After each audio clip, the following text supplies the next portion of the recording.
nasta'inu ala umuri dunya wa din. Asyhadu an la ilaha illallah wa asyhadu anna Muhammadan abduhu wa rasuluhu alladzi la nabiyya ba'da amma ba'du. Hadirin ikhwatul iman rahimakumullah. Alhamdulillah pada petang yang cukup cerah pada hari ini kita semua kembali bermuajahah dalam rangka melanjutkan kajian kitab Syarah Salasatil Usul karya dari Syekh Muhammad bin Shalih Al-Utsaimin rahimahullah. Pada pertemuan terakhir pekan Jumat yang lalu kita sudah mengenal dua jenis tauhid. Pertama yaitu ada yang disebut tauhid rububiyah. Yang kedua ada tauhid uluhiyah. Sekedar mengulang bahwa tauhid rububiyah sebagaimana ditulis dalam kitab ini terkait dengan mengesahkan Allah dalam hal penciptaan, kepemilikan atau kekuasaan, juga pengaturan. Dan tentu saja pengaturan rezeki yang kita terima dari Allah Subhanahu wa taala. Nah, itu adalah tauhid rububiyah. Jadi kita tidak menganggap atau tidak berkeyakinan adanya dua pencipta umpamanya. Nah, ini kesalahan dalam tauhid rububiyah. Karena tauhid rububiyah menuntut kita meyakini hanya satu-satunya pencipta adalah Allah Subhanahu wa taala. Dan itu memang faktanya demikian. Kemudian yang kedua, tauhid uluhiyah adalah konsekuensi daripada tauhid rububiyah. Kalau kita meyakini Allah satu-satunya pencipta dan pengatur alam semesta, maka Allah pula satu-satunya yang berhak disembah. Nah, gitu. Karena kita diciptakan oleh Allah, kita diatur oleh Allah, bahkan kita juga diberi rezeki oleh Allah, maka selayaknya kita pun hanya mengkultuskan Allah, mengesahkan Allah dalam hal ibadah kepadanya. Artinya kita tidak boleh menduakan Allah dalam peribadahan, dalam penyembahan. Kita hanya menyembah kepadanya sebagaimana ikrar kita dalam surat Al-Fatihah yang kita baca dalam setiap salat. Iyyaka na'budu wa iyyaka nasta'in. Hanya kepadamu ya Allah kami menyembah, dan hanya kepadamu ya Allah kami memohon pertolongan, beristianah. Nah, ini bentuk tauhid uluhiyah gitu. Karena kita yakin bahwa Allah Rabbul Alamin. Makanya ungkapan pertama alhamdulillahirabbil alamin. Nah, ikhwatul iman, tauhid yang ketiga, syukran ya. Ada yang disebut tauhid asma wa sifat. Dan ini juga penting. Justru kebanyakan kaum muslimin tergelincir dalam pemahaman tauhid asma wa sifat. Kita baca dulu halaman 21, silakan dibuka kitabnya yang kebetulan membawa. Atau mungkin halaman 20, ya, cetakan yang berbeda. Asalisu yang ketiga, tauhidul asma'i was sifati. Wahwa ifradullahi subhanahu wa ta'ala bima samma bihi nafsahu wa wasofa bihi nafsahu fi kitabihi. Au ala lisani rasulihi sallallahu alaihi wasallam wa dalika bisbati ma asbatahu wa nafa ma nafahu min ghairi tahrifin wala ta'tilin wa min ghairi takyifin wala tamsilin. Ini merupakan ta'rif, ya, definisi yang sangat lengkap terkait dengan tauhid asma wa sifat. Asma secara harfiah itu terambil dari kalimat ismun, artinya nama. Asma itu bentuk jamaknya. Kita juga mungkin telah akrab dengan ungkapan Asmaul Husna. Nama-nama Allah yang terbaik. Ya, definisinya ifradullahi subhanahu wa ta'ala. Kita mengesahkan Allah. Kita tidak menyekutukan Allah. Kita tidak membuat tandingan bagi Allah. Bima sama bihi nafsahu, dalam hal yang dia berikan nama kepadanya untuk dirinya. Jadi Allah memberikan nama untuk dirinya Dan ini nama langsung kita terima. Contoh Ar-Rahman, Ar-Rahim. Itu ada Asmaul Husna. Yang maha pengasih lagi maha penyayang. Dan ini boleh kita tawasul dengannya. Dalam Al-Quran dikatakan walillahil asmaul husna fad'u biha. Allah memiliki nama-nama terbaik, fad'u biha. Berdoalah dengan asmaul husna. Jadi kita mulai doanya dengan menyebut asmaul husna.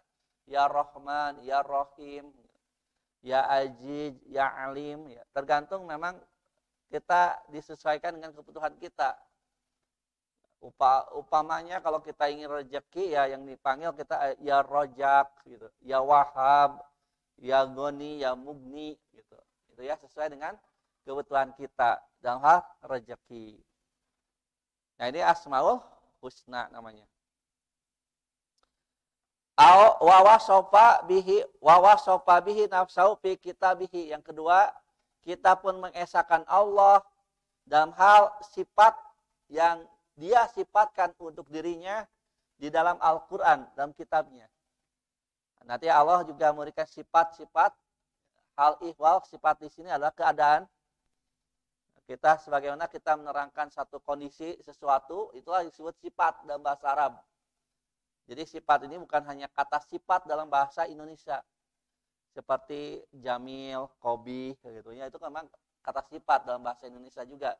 Cantik, jelek kan itu. Nah, tetapi sifat di sini juga meliputi hal ihwal ya. Makanya dalam definisi hadis kan dalam mustalah hadis disebut hadis itu ma'udifa ilan Nabi sallallahu qaulan au fi'lan au takriran au sifatan. Nah, kan itu.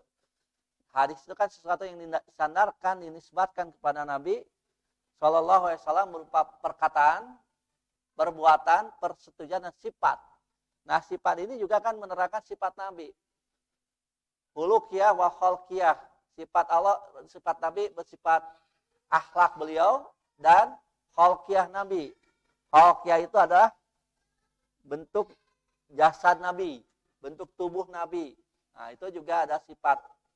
Sifat Nabi, misalkan kita mengenal dalam sifat Nabi itu bahwa Nabi Muhammad SAW ya, tubuhnya cukup tinggi, tetapi tidak terlalu tinggi kan itu. Kemudian juga rambutnya tidak bahasa orang mah galing ya, tidak terlalu galing dan tidak terlalu lurus berombak rambut Nabi itu. Di sini ada yang berombak nggak rambutnya? Ya, lihatlah atau berombak tidak. Ya, kalau galing ya nggak juga gitu. Nabi tidak terlalu galing seperti orang-orang yang kita kenal misalkan di Afrika kan mereka punya gaya rambut galing ya gitu. Nah, Nabi juga tidak demikian. Lurus seperti saya juga tidak ya. Karena agak berombak gitu. Jadi itu kemudian panjangnya Nabi itu sampai pundak gitu. Jadi pundak itu boleh antum dipanjangkan sampai pundak, tapi karena antum pelajar sebaiknya lebih pendek lagi ya. Rada kurang pantas gitu. Bagi pelajar lebih baik antum menyesuaikan dengan tata tertib sekolah atau tata tertib madrasah. Nah, apalagi kalau jadi TNI ya, TNI kan ada aturan tidak boleh lebih daripada sekian senti umpamanya. Itu kan aturan yang dibuat untuk satu lembaga gitu. Nah, Nabi sebetulnya setak-tak ya, sepundak rambutnya. Nanti kalau antum sudah jadi ustad bolehlah ada jabrikeun sapundaknya. Gitu. Tapi ulah di warnaan, di pirangan, ulah. Jadi ikhwat iman itulah disebut sifat gitu. Sifat Nabi itu juga termasuk khalqiyah Nabi. Hidung Nabi mancung misalnya, terus kulitnya putih bersih. Itu digambarkan dalam berbagai hadis. Sehingga kalau di sketsa itu bisa gitu, tapi kita nggak boleh membuat sketsa Nabi Muhammad Shallallahu Alaihi Wasallam, karena itu dilarang menggambar rupa Nabi atau wajah Nabi, nggak boleh. Ya. Walaupun ada keterangannya sudah detail, itu disebut sifat khalqiyah namanya. Nah itulah yang disebut sifat dalam bahasa Arab. Nah makanya di antara sifat Allah misalkan istawa ala arsy, Allah bersemayam di atas aras, itu sifat Allah gitu. Karena Allah menginformasikan Ar-Rahman istawa alal arsy. Rahman yaitu zat Allah yang Maha Pengasih bersemayam di atas arsy. Nah, itu sifat Allah di antaranya. Ala lisani rasulihi sallallahu alaihi wasallam, atau nama dan sifat yang dijelaskan oleh lisan Rasulullah SAW. Tentu kalau lisan Rasul itu artinya melihat hadis-hadis Rasulullah Shallallahu Alaihi Wasallam.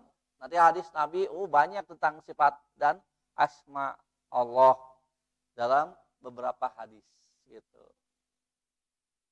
Wadalika biisbati ma'asbatahu. Nah, sikapnya itu dalam hal tauhid asma wa sifat kita menetapkan dengan apa yang Allah tetapkan untuk dirinya. Nah, misalkan kita menyebut Allah Maha Pengasih, ada dalilnya gitu. Allah Maha Penyayang, itulah Ar-Rahman, Ar-Rahim. Ar-Rahman du wa rahmati wasi'ah. Ar-Rahim du rahmah daimah. Nah, misalkan seperti itu yang kita baca dalam tafsir-tafsir terkait asma wa sifat Allah gitu. Yang jelas kita bersikapnya tauqifi, ya, menunggu dalil. Karena dalil menerangkan kita terima, dalil tidak menerangkan ya kita jangan mengarang-arang gitu. Memang ada sifat-sifat yang patut kita juga perhatikan dari Allah Subhanahu wa taala supaya kita lebih hati-hati dalam kehidupan. Misalkan Allah mengatakan bahwa Allah punya sifat murka.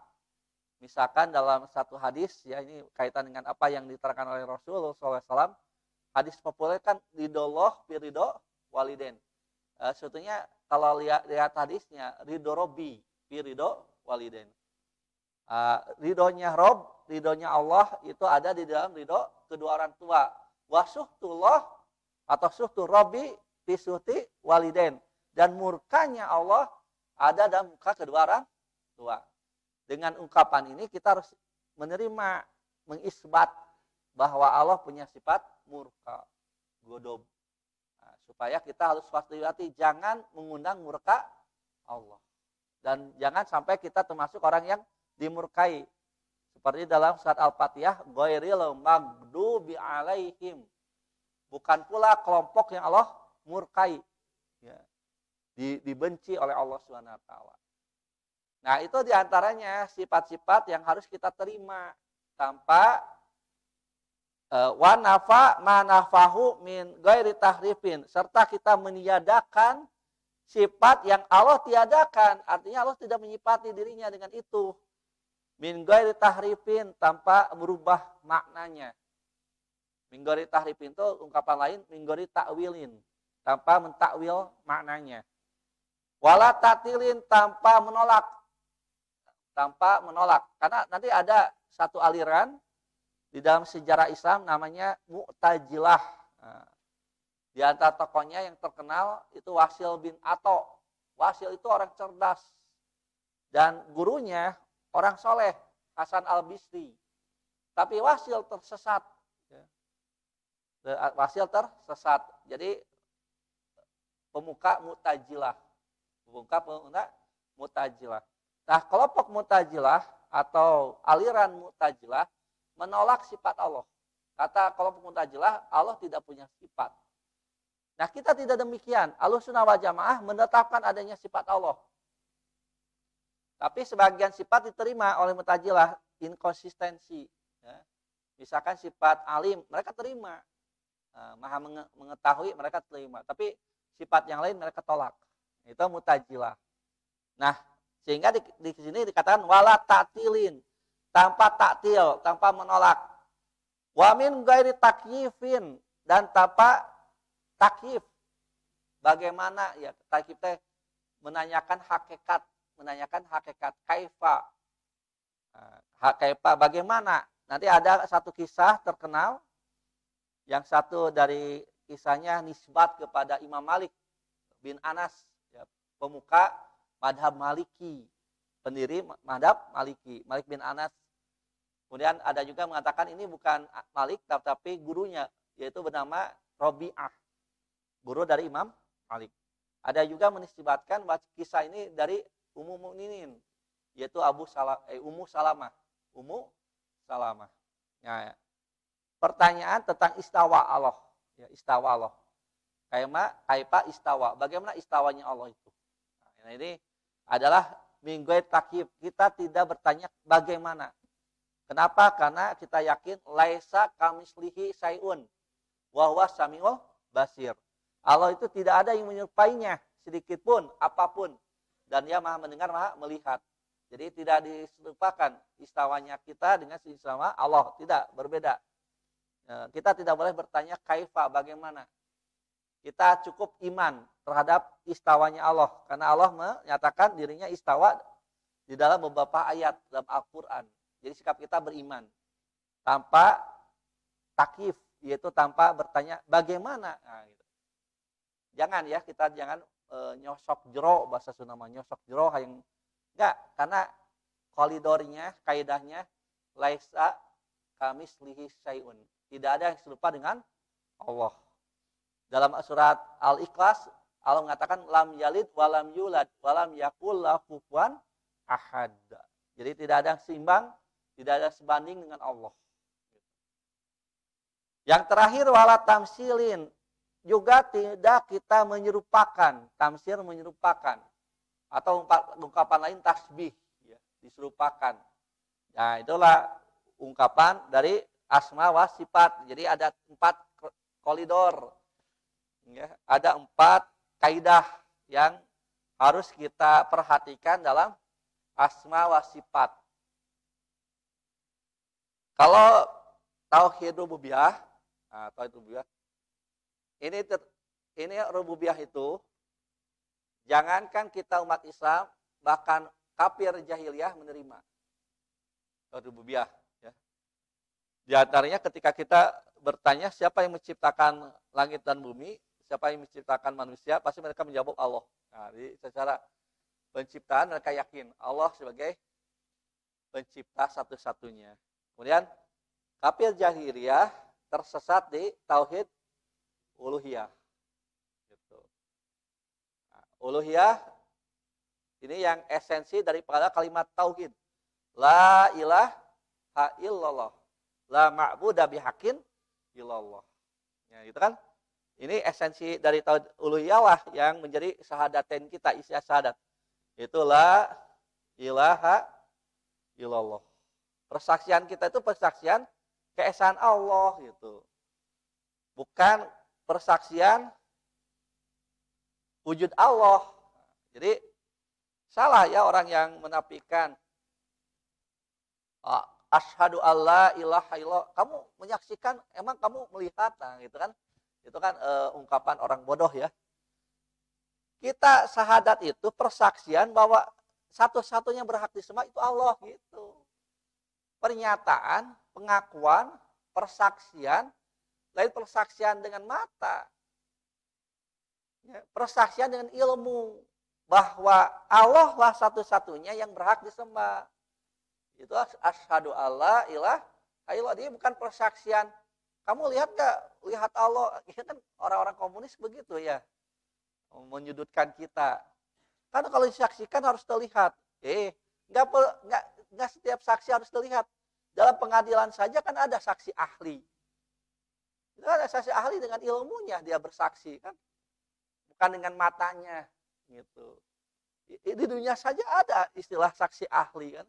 Kita jika bersaksi bukan menyaksikan adanya Allah, bukan, yang kita persaksikan bahwa satu-satunya yang berhak disembah Allah. Nah, ini isinya. Ini tauhid uluhiyah. Asyhadu alla ilaha, aku bersaksi bahwa tidak ada Tuhan yang berhak disembah kecuali Allah. Jadi bukan aku menyaksikan adanya Allah, bukan begitu. Bukan. Karena la ilaha illallah itu bukan terkait dengan wujud Allah, bukan. Tetapi terkait dengan bahwa satu-satunya yang berhak disembah itu Allah. Yang kita bersaksi, kita mengakui, kita yakin. Nah, persaksian inilah yang kita ungkapkan dalam syahadatain. Sebagaimana kita mengatakan asyhadu anna Muhammadar Rasulullah, itu bersaksi terhadap kerasulan Muhammad SAW. Bukan persaksian adanya Muhammad atau melihat Muhammad, bukan begitu. Jadi jangan terjebak dengan dialektika orang-orang anti Tuhan gitu. Enggak, kita dalam kalimat asyhadu alla ilaha bukan kita menyaksikan adanya Allah, bukan begitu. Yang kita persaksikan bahwa satu-satunya yang zat yang disembah itu Allah. Tauhid uluhiyah. Ya kita persaksikan tauhid uluhiyah. Bahwa Allah satu-satunya zat yang wajib disembah, yang berhak disembah. Nah, yang ketiga ini yang kita bahas sekarang, yaitu tauhid asma wa sifat.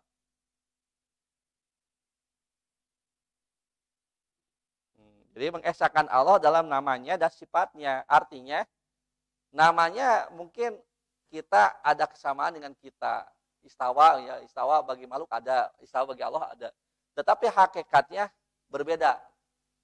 Istawanya makhluk dengan istawanya Allah. Laisa kamislihi syai'un. Tidak ada yang menyerupai Allah. Nah, makanya dalam asma sifat itu kita menghindari ya. Pertama yang harus kita tetapkan isbat ya. Yang harus kita isbat di sini melahirkan sikap isbat. Gitu. Jadi kita harus isbat, tidak taktil. Taktil menolak, isbat menetapkan. Tapi isbatnya itu min ghairi, min ghairi itu tanpa ya. Min ghairi itu bahasa kitanya tanpa. 4 perkara tampaknya itu. Gitu. Apa? Pertama, tanpa tahrif ya. Biduni tahrif. Tahrif itu artinya merubah ya. Merubah maknanya atau lapadnya. Nanti tadi tahrif itu ada 2, tahrif lafzi, ada tahrif maknawi. Nah, ini keduanya dihindari. Kemudian yang kedua, bighairi taktil. Taktil. Kalau ini kan merubah ya, merubah. Kalau ini taktil artinya menolak, mengingkari, mengingkari, muatilun ya, kelompoknya orang yang mengingkari sifat Allah. Nah, kemudian yang keempat, bighairi takyif.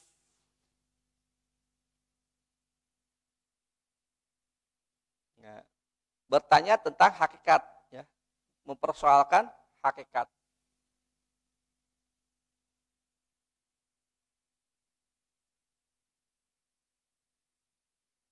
Misalkan kita bertanya tentang Allah Maha melihat. Bagaimana melihatnya Allah? Ya, laisa kamitslihi syai'un.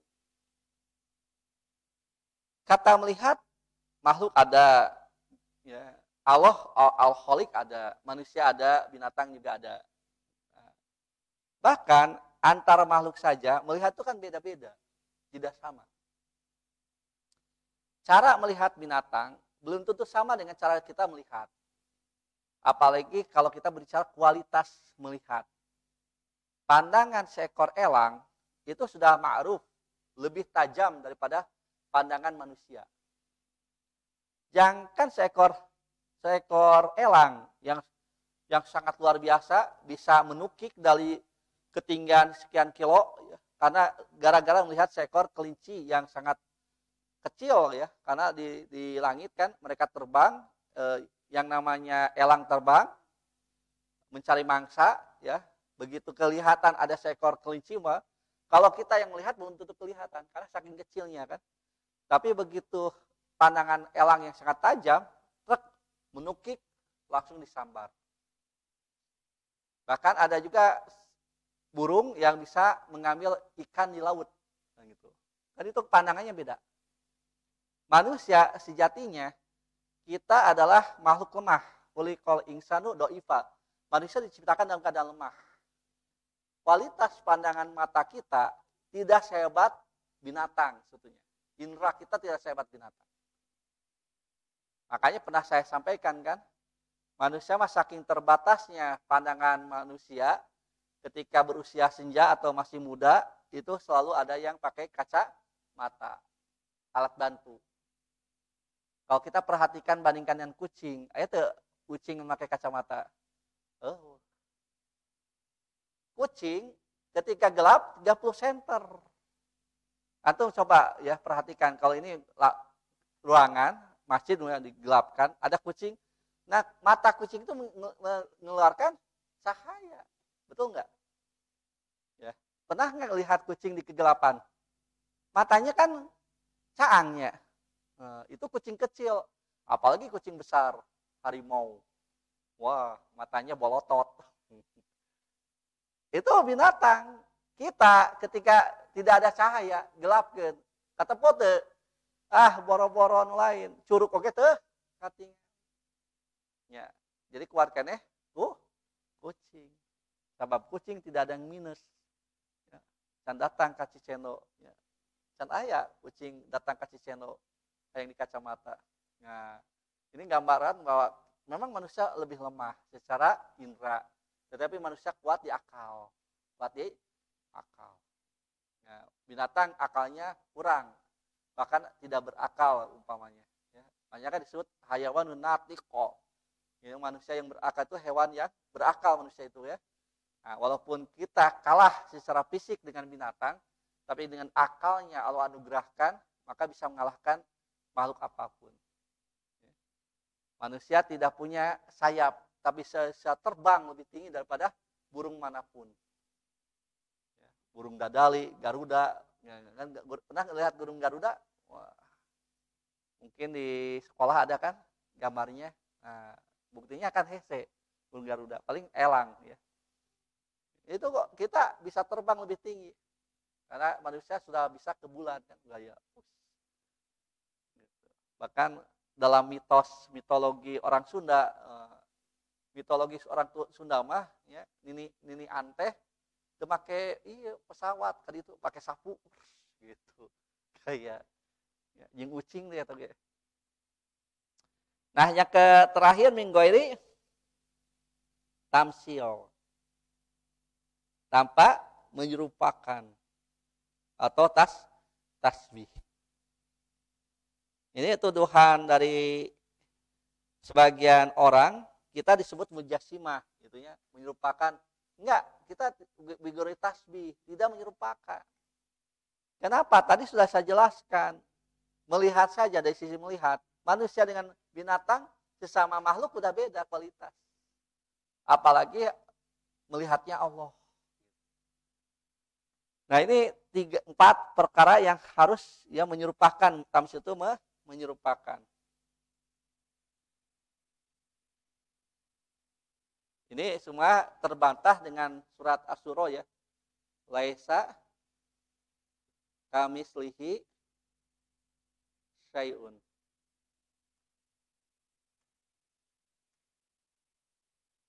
Jadi laisa kamislihi syai'un itu mengisyaratkan bahwa nama yang Allah berikan pada dirinya mungkin sama dengan nama yang kita peroleh, tetapi hakikat berbeda.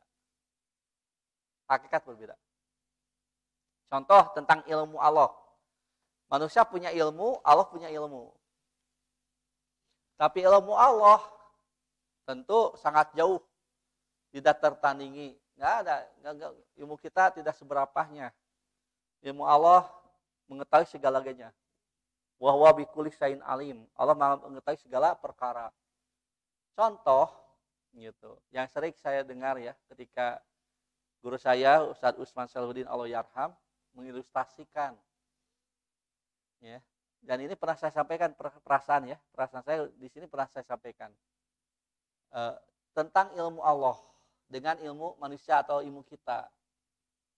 Umpamanya ketika kita lihat ada seseorang yang sedang berdiri di sisi jalan. Ya, misalkan di Jalan Gedong 5, aya rekan antum, kawan antum atau teman antum yang sedang berdiri. Antum lihat dia berdiri? Lihat. Antum tahu dia berdiri? Tahu. Allah lihat tidak bahwa dia berdiri? Allah lihat. Allah tahu tidak dia berdiri? Allah tahu. Apa taunya Allah dengan taunya kita? Apa taunya Allah terhadap orang itu dengan taunya kita? Nah, ini sebagai bentuk ilustrasi gambaran bahwa ilmu Allah itu Berbeda dengan ilmu manusia. Jawabannya adalah kita hanya sekedar tahu dia berdiri. Tapi kita tidak tahu mengapa dia berdiri. Betul nggak? Nah, berdiri kan tak apa orang muntenanya kan orang tak apa. Paling-paling suudon. Oh, keur megat angkot, efeknya lain.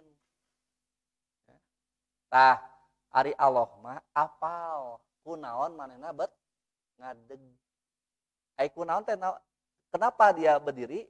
Itu masuk ke ranah apa? Masuk ke ranah apa? Kalau dikatakan Allah tahu mengapa dia berdiri, yaitu ke ranah niat.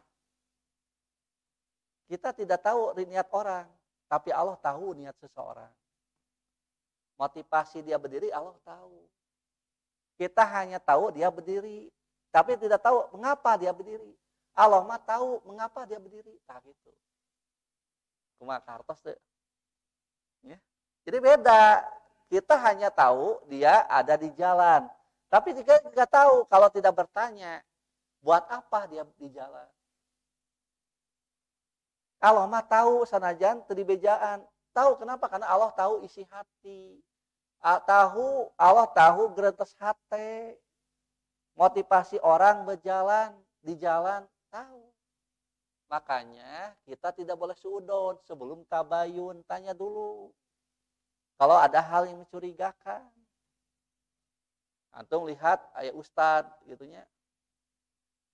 Ker jalan-jalan di Tegalega, ulah waka suudon. Pakai di video terus di framing ustad sedang jalan Tegalega. Jangan, antum harus husnudon. Tanya, sedang apa? Bisa jadi kan banyak beragam alasan. Ya. Allah mah tahu walaupun tidak diberitahu. Kenapa? Kan Allah alimun bidati sudur. Allah tahu yang ada di dalam hati manusia. Itu. Nah, itu bedanya tahunya kita dengan tahunya Allah terhadap seseorang. Jadi laisa kamisi syai'un, tidak sama ilmunya Allah dengan ilmu manusia. Jauh beda. Tidak sebanding atuh. Ilmu kita mah cetek, wah leutik. Sedangkan Allah Maha tahu segala-galanya. Tidak ada yang luput dari ilmu Allah.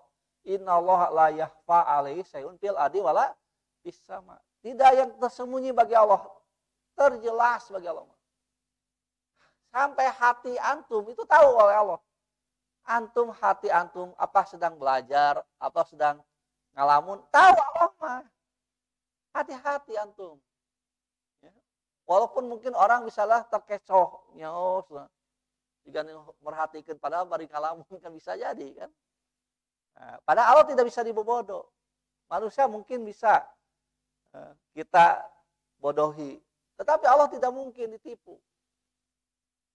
Bahkan Allah tahu walaupun hanya dalam hadisnya kan begitu. Dalam keterangan yang lain. Kalau ada daun yang jatuh, satu daun jatuh di tengah hutan berantara yang sangat lebat. Allah tahu kapan daun itu jatuh, kemana jatuhnya. Tahu Allah. Padahal di tengah hutan yang lebat, di tengah malam yang gelap gulita, Allah tahu, nggak ada yang gelap bagi Allah. Nah, itu di antaranya contoh sifat Allah. Makanya Allah sebut Al-Alim, Maha mengetahui. Sifatnya sigoh mubalagoh. Allah Maha mengetahui. Kenapa? Karena bagi Allah tidak ada yang tersembunyi, tidak ada yang gaib. Sementara manusia hanya tahu dohirnya saja, dan kita memang dihukumi untuk menghukumi dohir. Hati tidak boleh kita menghukumi orang dengan hatinya. Kecuali kalau kita sudah tabayun, bertanya. Nanti dia tetap sebetulnya dia akan menerangkan lisannya. Walaupun hatinya secara asli tidak mungkin diketahui oleh kita. Bisa saja dia berkata berbohong kan. Misalkan nuju naon, ya sanuju balanja, padahal itu kan bisa we. Nah, tapi Allah tidak mungkin dibohongi seperti itu. Nggak ada yang luput bagi Allah. Kita hanya menghukumi dohirnya. Pernah Usamah bin Zaid radhiyallahu anhu, tahu Usamah bin Zaid? Sahabat Rasulullah SAW. Putra siapa Usamah? Zaid siapa? Kan Zaid itu ada Zaid bin Sabit, ada Zaid bin Harisa. Ini Zaid bin Sabit atau Zaid bin Harisa? Harisa. Makanya dikenal dengan Habibi Rasulullah SAW. Kekasih di antara putra kekasih Rasul. Itu Usamah bin Zaid. Tapi Usamah itu pernah mendapatkan marahnya Rasul, kena marahnya Rasul. Atau ditegur keras oleh Rasul. Ya. Gara-gara apa? Ketika beliau duel dengan musuh di peperangan, ya, perang itu duel. Nah, begitu giliran Usamah yang menang, gitu, Usamah hampir membunuhnya. Nah, orang ini, musuh ini mengucapkan kedua kalimat syahadat. Gitu. Dia bersaksi, asyhadu alla ilaha illallah wa asyhadu anna muhammadar rasulullah gitu. Nah, Usamah ketika itu berpikir, ini musuh betul nggak ini atau pura-pura kan gitu. Coba kalau antum duelnya, antum gelut atau istilahnya bertengkar, terus berkelahi gitu, buk-buk, pas geus di stut daun kantumnya jebret, langsung di tekas, langsung digulatan gitu ya. Tangis air erek di bebek tah. Ampunan. Ampun, kira-kira kumaha? Bebek dong. Bebek ya. Kagok kamu lain tadi udah kampun makan gitu. Nah, tampaknya Usamah begitu. Lain tadi atuh asup Islam mah gitu. Ieu mah pura-pura we. Nah, beliau berpikir gitu. Langsung tebas, meninggal. Ternyata berita itu sampai pada Rasulullah SAW. Dipuji atau dicela oleh Rasul? Bukan dipuji. Kata Rasul, kenapa kamu tidak belah dadanya saja?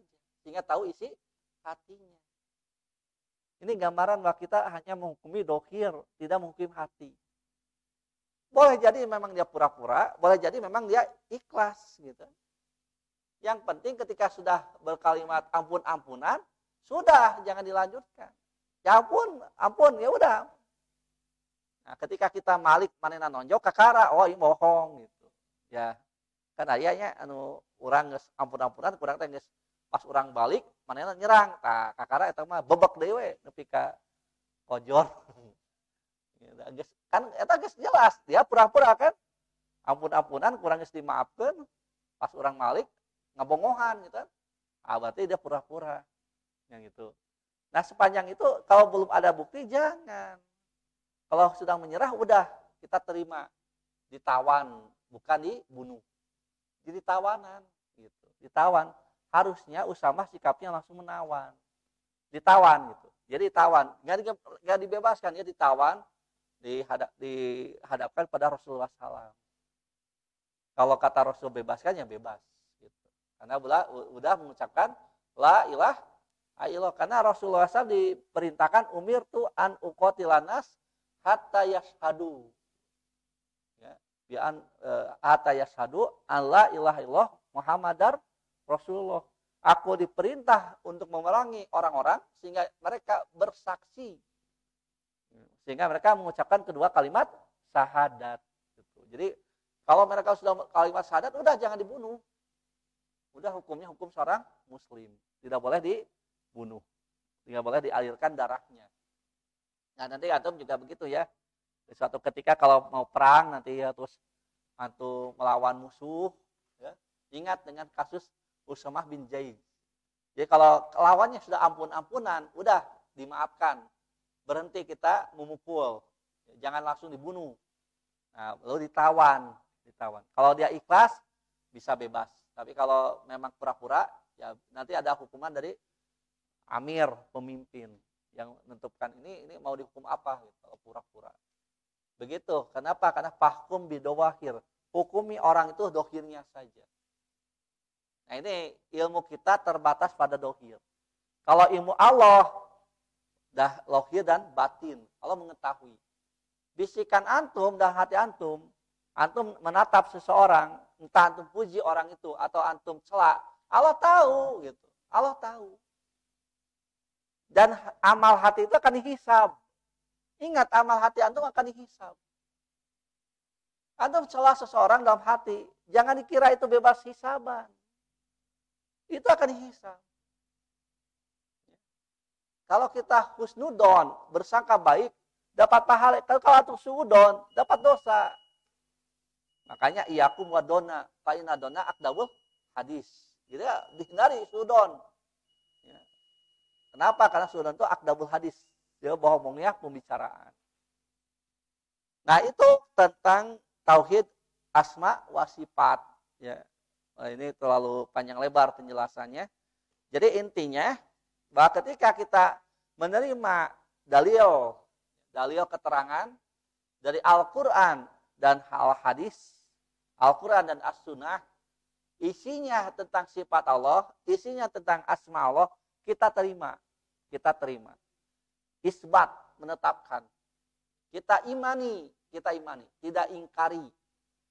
Kemudian kita terima tanpa 4 perkara tadi, tanpa tahrif, mengubah maknanya, mengubah artinya, tanpa juga taktil, menolak, mengingkari, tanpa takyib, berbicara tentang kaifa, bertanya tentang hakikat yang tentang sifat Allah, hakikat sifat Allah, dan tidak tamsil, menyerupakan atau tasbih.